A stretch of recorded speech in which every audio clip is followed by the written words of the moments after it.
Why is it a good idea to eat less frequent meals? Because every time you eat, you trigger insulin.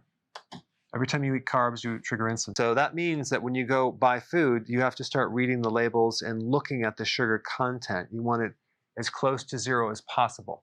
You want to avoid fruit, except for berries. There's 3 berries: raspberries, strawberries, and blackberries. You can have those in small amounts, but no other fruit, especially apples. Grains like wheat flour that they make breads, pasta, cereal, crackers, biscuits, you want to avoid that.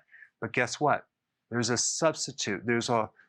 People use almond flour to make all sorts of things, from pizza crust to bread to you name it. So there's a lot of recipes that you can use as an alternative grain. Avoid starches like potatoes. But guess what?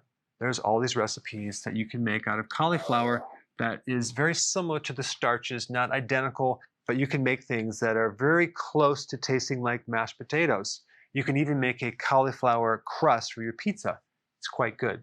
Now, when I say cut out all the carbs, there's an exception: vegetables.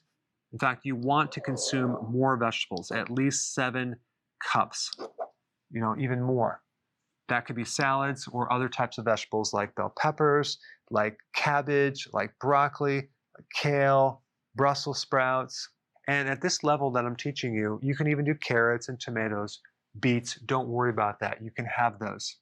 And the last point about vegetables is that ideally, if you eat them first, it's going to be a lot easier to consume 7 cups than after you have the protein and fat, because this is going to fill you up pretty fast. So I always consume the vegetable first. Now you can consume it at the same time, but just as a strategy to make sure you get enough vegetables in your diet, I like to consume these first because very few people consume enough vegetables. And one last point: vegetables provide 2 things. They provide food for your microbes that then help your blood sugars and help give you energy. Also, they provide a lot of nutrients like potassium and magnesium and even vitamin C. Because what are we trying to do? We're trying to do keto correctly. And by correctly, I mean healthily.